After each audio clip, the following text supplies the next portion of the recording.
The savanna lay open beneath the afternoon sun. Dry grass swayed in the wind as a band of Homo erectus ran hard, their bodies caked in dust, stone-tipped spears clenched in their fists. They chased a massive deer bounding in panic toward a shallow river. Their breath rasped, their shouts were silent, only the pounding of feet and the sweep of arms guiding the hunt. The deer finally collapsed beneath a spear's strike. Blood stained the earth. Yet before they could savor victory, a deep growl shook the air.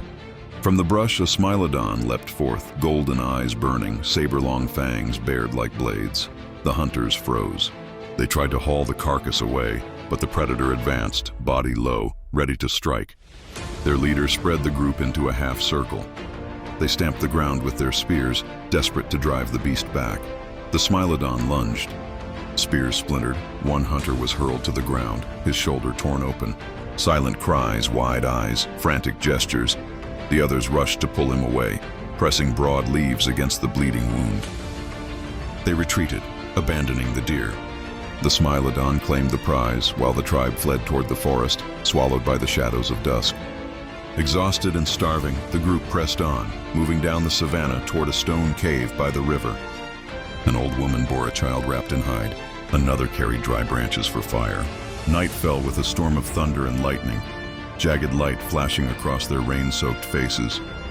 Inside the cave, sparks struck from stone were greeted with silent joy. Fire grew, warmth returned. The mother crushed bitter roots to treat her wounded kin. The children watched with wide eyes, torn between fear and awe.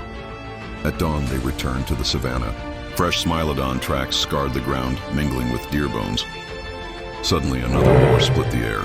From behind a boulder, two Smilodons emerged, a hunting pair. Panic tore through the group. They ran. In the chaos, a young boy stumbled and fell. One of the beasts closed in. In a burst of instinct, the leader hurled his spear, diverting its gaze. He faced the predator himself. The clash was savage. Fangs drove deep, spears shattered, blood darkened the earth. His sacrifice gave the others time. They dragged the boy up and fled toward the river. The leader fell, his body left behind. Faces twisted with grief, the tribe pressed on. At the riverbank, the Smilodons came again. The survivors turned, raising their last spears. No more running. This was the moment of life or death. The battle raged, stone points driven into flesh, rocks flung with desperate strength. At last, one Smilodon fell, a spear buried deep in its chest. Its death cry echoed across the plain.